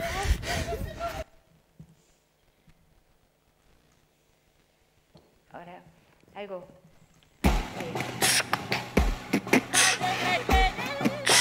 Huella, Churcal, Maimara, Tilcara, Quebrado de Humahuaca, para el mundo entero, en Pacapaca. Somos seres de esta tierra, ellas parte de nosotros. Construimos lo que somos sin olvidarnos del otro. Nuestra identidad se siente como el viento y se hace más potente con el tiempo. Somos huella, en este lugar estudiamos. Conocemos nuestro suelo, acá sembramos. Siguiendo la luna, en familia cosechamos. Porque somos quebradeños, acá bailamos. Cuando me están mintiendo, enseguida lo detecto. Conocemos los engaños, no nos hacen efecto. Somos niños y estamos seguros. No negociamos ni el agua ni el futuro. La megaminería solo deja porquerías. Arrasa con la tierra, con los ríos, con la vida. Protegemos este suelo, la Pacha lo señala. Nos guía la bandera, bien en alto la huispala. Decimos lo que pensamos, esa es nuestra fortaleza. Rapeamos lo que decimos para que no haya tristeza. Las palabras las cortamos con tijera, jugando con rimas para decirlo de esta manera. El durazno de mi voz está maduro, ningún viento hace que se me vuele el chulo. No queremos ninguna piedra en el zapato. Pata, pila, vamos caminando por el charco. Palabras reparto, tristezas descarto. Para liberarme yo canto. Somos la nueva voz y no me quiero callar. Rapeando realidades para hacerte despertar. En esta comunidad nunca estamos cansados. Seguimos la huella de nuestros antepasados. Pachamama, Santa Tierra y Madre Naturaleza. Quiero que te cuiden todos por tu sagrada belleza. Decimos lo que pensamos, esa es nuestra fortaleza. Rapeamos lo que decimos para que no haya tristeza.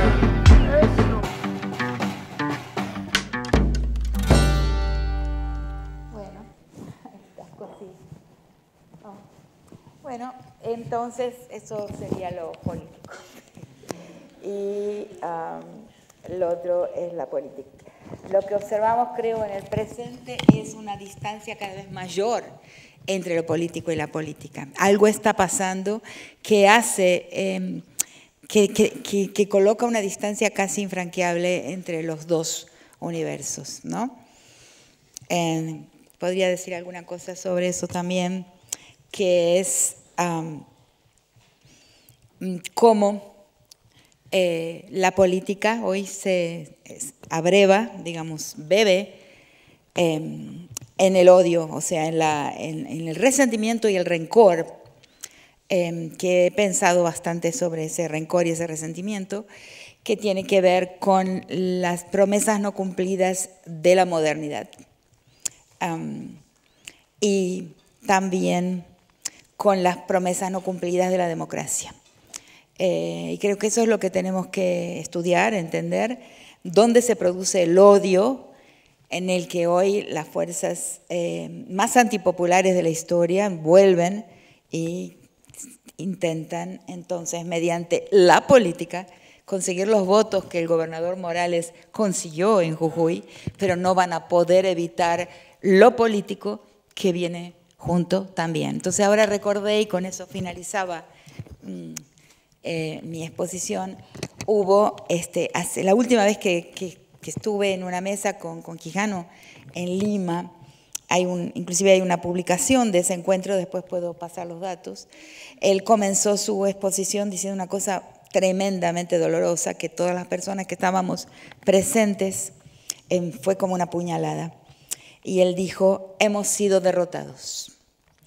Yo me encontraba en la mesa y ante esa frase empecé a pensar lo más rápidamente que consigo sobre cómo, digamos, cómo darle una vuelta a ese hemos sido derrotados, porque era indispensable, inclusive personalmente para mí.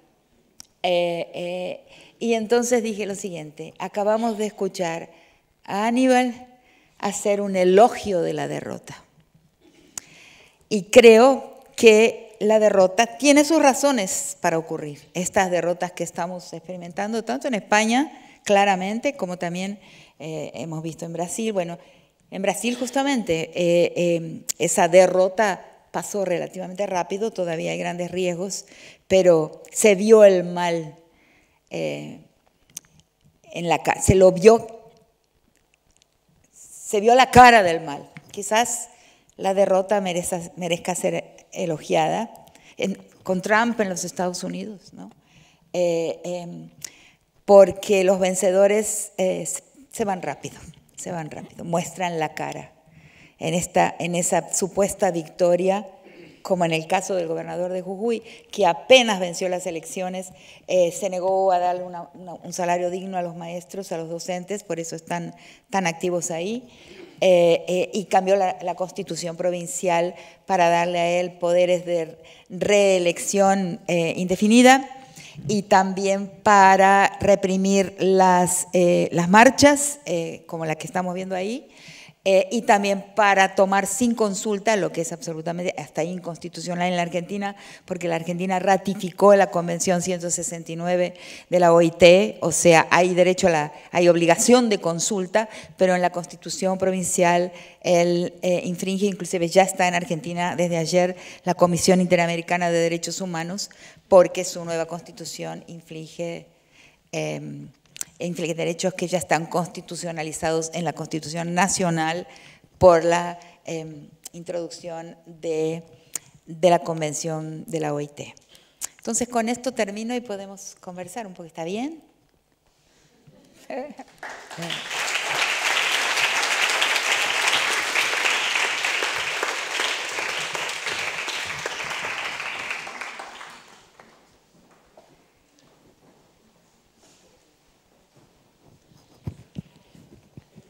Gracias, Rita, por la conferencia en sus tonos, formas, energías, todo lo que has traído.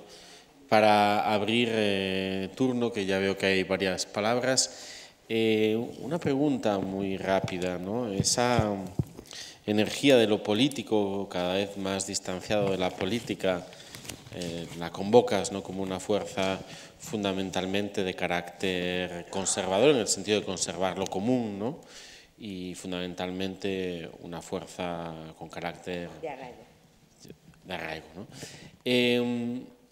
Y parecería, ¿no?, como que hay una paradoja por un lado en su fortaleza y su fragilidad, ¿no?, como que hay algo de las amenazas que aquí se convocan, que tienen que ver con la extracción salvaje, la crisis climática, ¿no?, todo un mundo muy fragilizado y una tremenda fuerza que al mismo tiempo emerge en este momento, ¿no?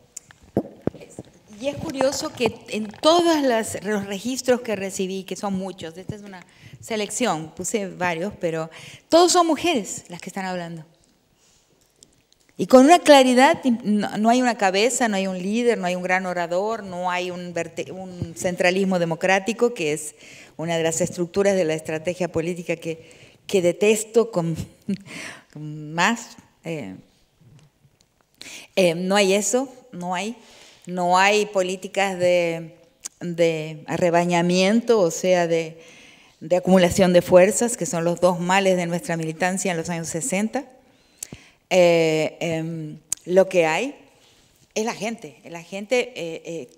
Cualquier persona habla, está explicando lo que quiere o lo pone en un cartel. Es muy... no es tampoco algo espontáneo, espontaneísta en el sentido de que la gente se junta en un momento de rabia, pero sin poder explicar perfectamente bien lo que están haciendo. Pueden explicarlo. O sea, es realmente un fenómeno, un movimiento muy interesante. ¿No?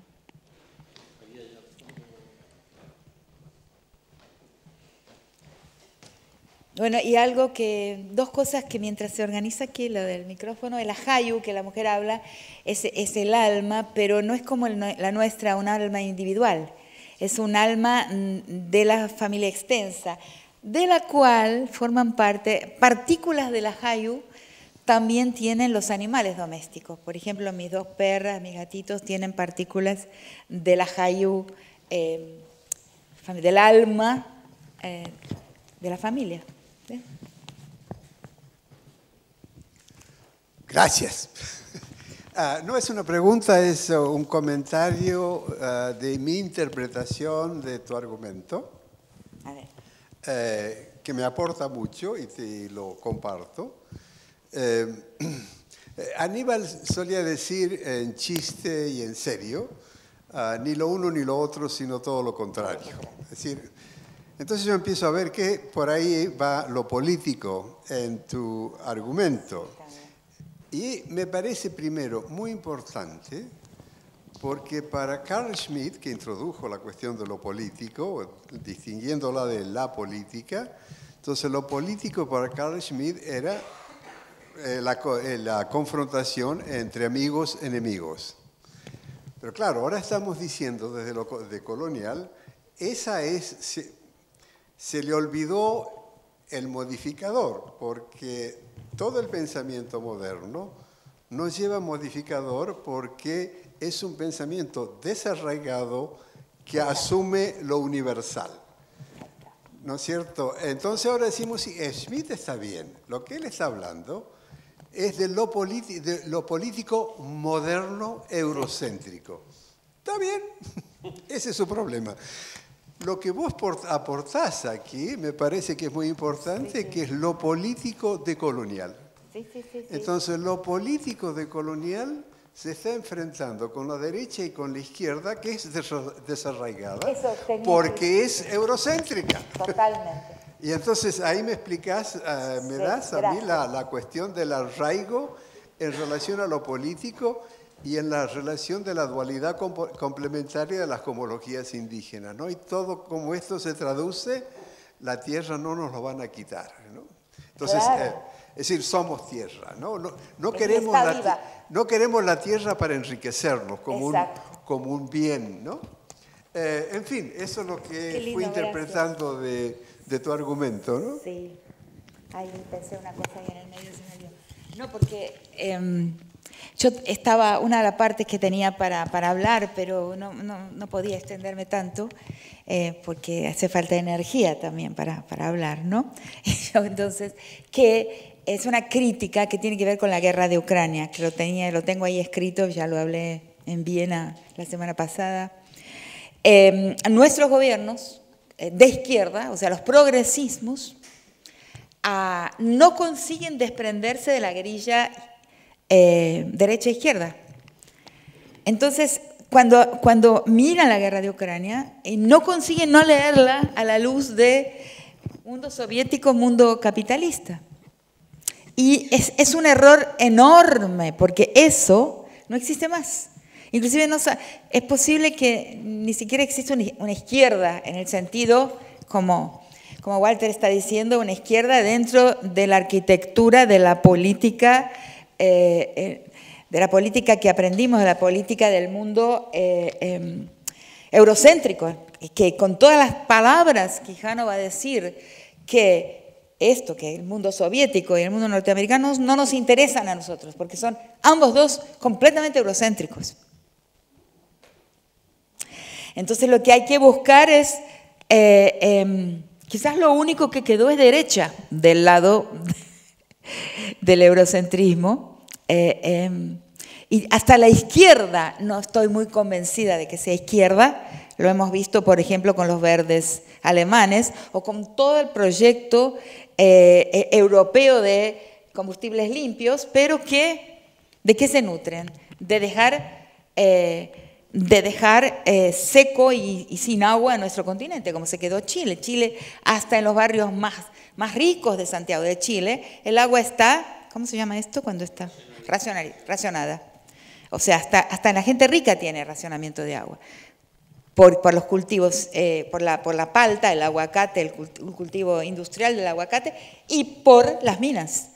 Entonces, los otros días, que tiene que ver con... Entonces, no hay una izquierda en la política eurocéntrica, porque esa izquierda también es derecha. También va a entregar los minerales, va a entregar los recursos estratégicos del territorio. Lo que podríamos llamar de campo crítico, ya no uso más la palabra izquierda siquiera por las enormes decepciones que he ido sufriendo de los progresismos, lo que queda, el campo crítico real queda en el campo crítico al eurocentrismo. O sea, cómo pensar la tierra como algo vivo, porque algo que percibí también recientemente es que para apropiarse de algo, ese algo tiene que estar cosificado. La tierra viva, en latencia, los cuerpos vivos no pueden ser cosificados. Solo después de un proceso de cosificación viene la posibilidad de transformarlos en mercancías. La mercancía es de cosa muerta. Por eso, por ejemplo, tengo grandes dificultades con algunas propuestas del feminismo por el asalariamiento del cuidado. No es lo mío, yo no puedo creer.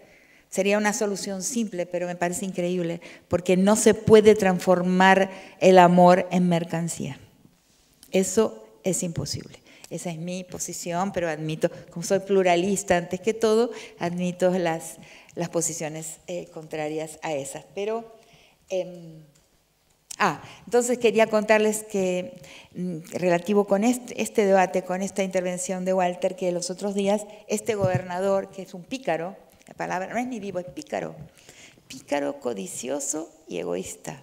Entonces este pícaro llamó a John Cameron, el director de Avatar, que es una película bastante ambientalista, y también el director de una fundación que se llama Fundación Avatar, y los llevó a los salares para mostrarles cómo de ahí va a salir el combustible limpio para el mundo.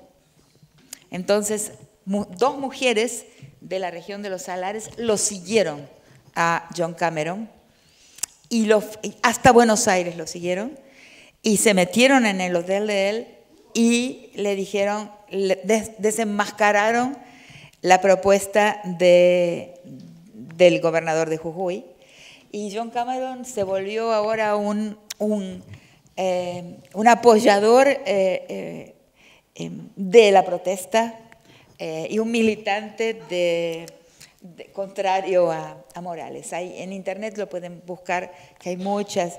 Está él dado de las manos con las mujeres del Salar, está en una tertulia así muy amistosa, reconociendo que fue engañado y levantando el dedo acusador contra este señor Morales, que la gente también está queriendo sacar del medio. Qué interesante, ¿no? Sí.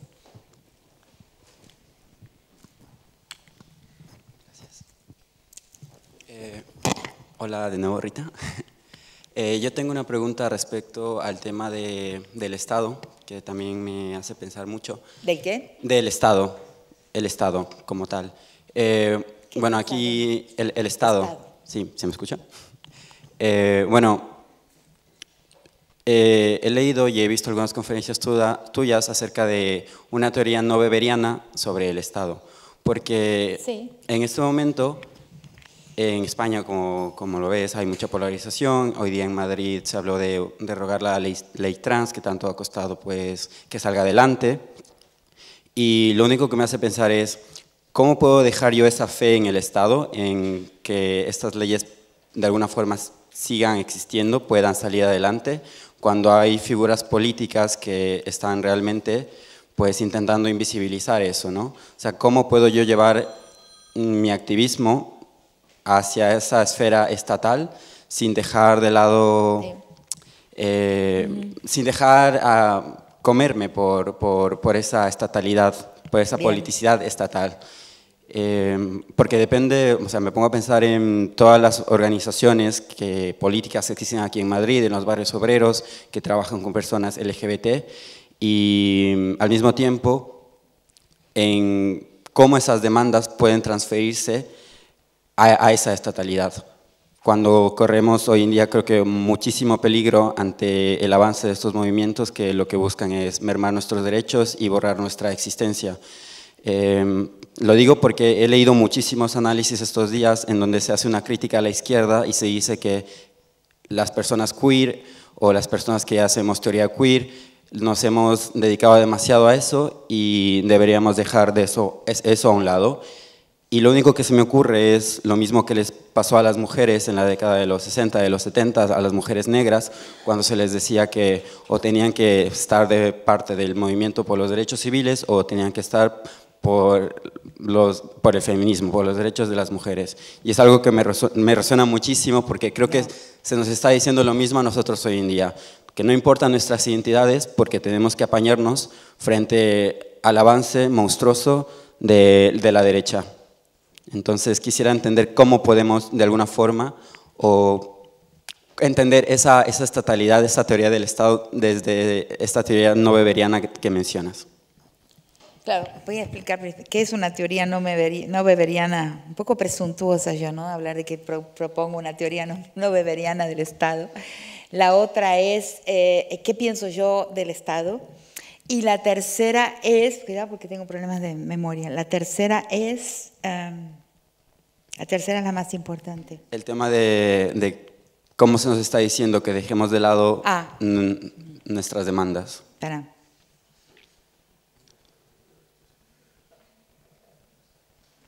Lo anoto si no me olvido. Ok. Entonces, la primera, ¿por qué una teoría no weberiana del Estado? Porque yo hablo de una politicidad, de una gestión de la vida, de una administración política de la vida que el Estado dejó afuera, que el tránsito hacia una esfera pública, ¿no? Dejó, en el mundo dual, en el mundo comunal, no hay esfera, hay dos espacios. El espacio de las tareas de los hombres, entre ellas la tarea política, pero que se entiende, pero que es algo distinto a lo que entendemos por política, porque es un espacio, el espacio que hace afuera, con la otra aldea, con el otro pueblo, con el frente colonial, la guerra, la política, las negociaciones, ¿no? Y luego hay otro espacio político que tiene otra historia, como expliqué antes, que es casa adentro, que es el espacio doméstico, pero que no es ni privado ni íntimo. Ahí se toman decisiones que tienen un impacto en la vida colectiva, por lo tanto es también político. Entonces, lo que pasa, la creación del Estado es el tránsito de la historia de los hombres hasta en la dirección de la apropiación de todo lo que se pretenda político y la residualización, la eliminación de la politicidad femenina de lo que es representado como político. Entonces eso es una teoría no weberiana del Estado. En segundo lugar, lo que yo pienso es, yo pienso lo que me enseñaron a pensar en el Xangó de Recife. No es que haya que abandonarlo, pero lo que pasa con los movimientos sociales, muy especialmente el feminismo, y muy especialmente el feminismo en Brasil, que es el país donde viví tantos años, es que se han puesto todas las fichas al campo estatal. O sea, se pensó, y en el mundo eso también, eso es real para el mundo, que pasando leyes, creando políticas públicas, fundando nuevas instituciones, íbamos a resolver el problema de la violencia. Y eso no se demostró nunca. O sea, de alguna forma, toda la pelea inclusive la pelea por la representación femenina, que ahí yo digo otra cosa, la presencia, las cuotas para mujeres en los espacios de gestión política es problemático, porque dentro del movimiento antirracista existe una categoría que es la categoría de conciencia racial. O sea, los cipayos eran hindúes y lucharon en la guerra de la liberación, por la continuidad de la colonia británica en la India. Los cipayos pelearon del lado de los británicos. O sea, porque no tenían conciencia étnica o conciencia racial. Lo que muchas veces hay mujeres, Margaret Thatcher, Condoleezza Rice y otras, que ocupan cargos en el mundo de la política de Estado, pero no tienen conciencia de género. Inclusive algunas mujeres de izquierda también que no la tienen. Entonces, lo que yo digo no es que hay que abandonar el campo estatal. Mi fe estatal es que no es desde el Estado, no es desde el Estado. Es parecido con el tema de la lengua. No es mudando la lengua y poniéndole un E, neutralizando el femenino y el masculino que vamos a transformar la sociedad. Es la transformación de la sociedad que va a transformar la lengua. Si no, se vuelve autoritario. Y no es tampoco la transformación de las transformaciones ganadas en el lenguaje del Estado, que es el derecho, en el lenguaje del derecho, que vamos a transformar la sociedad, sino que la transformación de la sociedad es lo que va a transformar el Estado. Lo veo de mano inversa. No es que se trate de abandonar el campo estatal, pero no ponerle todas las fichas y no pensar el error que nos ha llevado tantos errores. Vamos a tomar el Estado, todas las revoluciones fracasaron ahí. Tomamos el Estado y desde el Estado reencaminamos la historia en otra dirección. Esos otros días tuve un debate ahí en la Feria del Libro de Buenos Aires donde le pregunté a un hombre muy maleducado que estaba en la platea y le dije, ¿vos qué querés? ¿Reorientar la historia en otra dirección para un destino más benigno, para más gente o querés tomar el poder? ¡Tomar el poder! Me dijo. Ah, bueno, entonces, bueno, ¿qué va a hacer? Que es un problema que también España lo vive. ¿Y cómo lo vive? Bueno, entonces no es que es un abandono. Hay que, si uno puede, está dentro, pero la historia se hace se hace en la trama de la sociedad, en el cuerpo a cuerpo, con eso que siempre fue la politicidad femenina de las mujeres. Que ahora acabo de tener un disgusto porque en un museo de Alemania que se llama el Weltmuseum, el Museo de los Pueblos del Mundo, me pidieron frases mías. Entonces yo le mandé 10 frases y eligieron una que es en español, maternar es político. Pero el alemán sustantiva todo. Y pusieron en lo que se llaman billboards, que son, ¿cómo traducir? Billboards son carteles de la calle en Berlín con mi nombre, dice, la maternidad es política. No, no dije la maternidad es política. ¡Qué horror! Me desfiguraron completamente lo que dije. Yo dije que maternar es política. No lo pudieron traducir, fíjate los alemanes, qué cosa, ¿no? Y uno que piensa tan bien de Alemania. Bueno, entonces ese maternar es político en este sentido que estoy diciendo. Ahí uno crea la piel política, la sensibilidad ética. A veces fracasa completamente, ¿no? También se debe considerar esa posibilidad, pero uno va formateando a su cría, ¿no? Sensibilidad, compasión, empatía, en fin, su simpatía, ternura, esas cosas.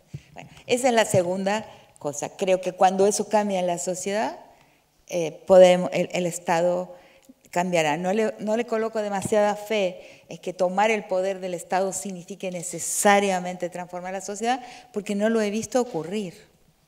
Ustedes, si quieren contarme que lo vieron ocurrir en algún lugar, seré muy feliz porque será una buena noticia. Bueno, la tercera cosa, que acá la anoté, sobre la cuestión sexual, la sexualidad, en muchos ámbitos, no solamente en el mundo gay, el LGBTIQ+, más también en las cuestiones de las mujeres. Ahí yo últimamente estoy colocando una pregunta. ¿Cuál es la relación entre la gran riqueza, o sea, el gran capital, los dueños del mundo y una mujer que quiere hacer un aborto? Decía, no tiene nada que ver, ¿por qué? Y sin embargo, lo que estamos viendo es una confluencia de todas las políticas de ultraderecha, todas las políticas que defienden el gran capital, la gran riqueza, atacar el aborto, o sea, luchar contra la descriminalización del aborto. Tenemos que pensar lo siguiente, que nuestros, o por lo menos mis antagonistas de proyecto histórico, no me gusta la palabra enemigos, existe la enemistad, pero prefiero llamarle mis antagonistas de proyecto histórico, se han dado cuenta mucho antes que nosotras que la soberanía de la mujer sobre el cuerpo de la mujer es un peligro para el poder económico. De la misma manera, la soberanía de los hombres sobre su propio cuerpo, no solamente nosotras, la mujer. El hombre tampoco tiene soberanía sobre su propio cuerpo. Cuidado, ¿no es cierto? El hombre también está obligado a una serie de cosas que a veces no tiene ganas de hacer. ¿No? Entonces, ¿qué es la sexualidad? ¿Por qué la sexualidad es un punto tan central, tan focal de las políticas de derecha? Ellos saben algo que nosotros todavía no nos damos cuenta completamente.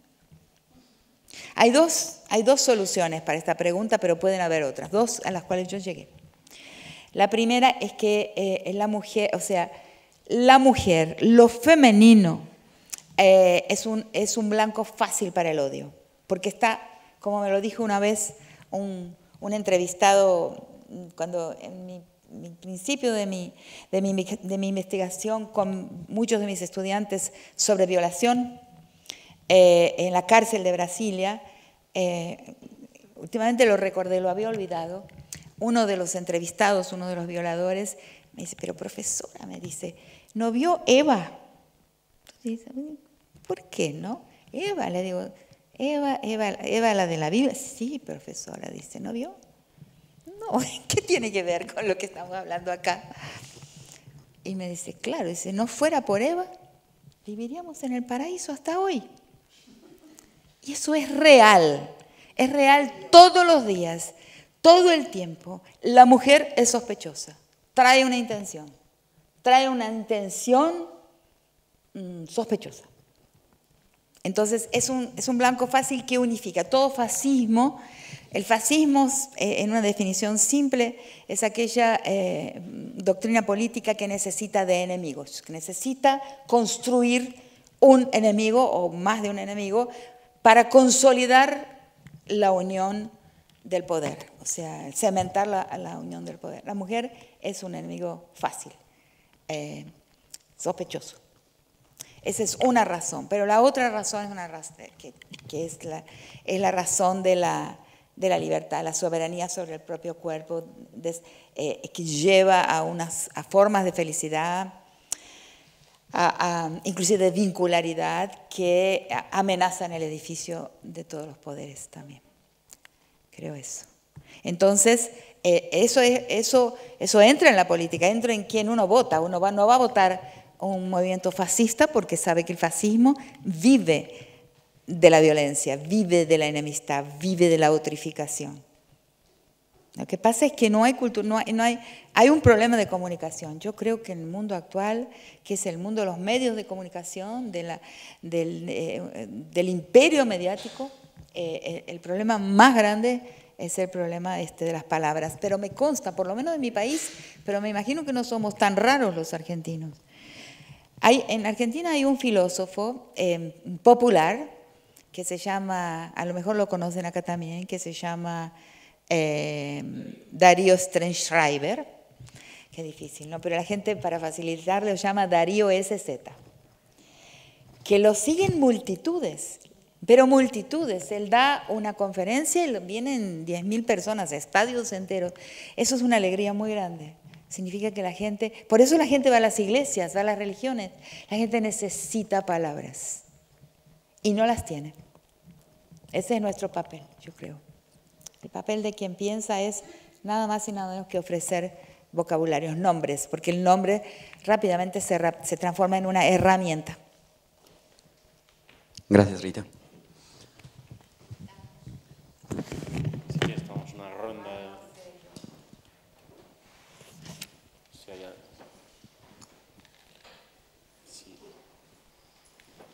Si hay alguna palabra más, ¿no? Perfecto. Pues nada, muchas gracias y seguimos.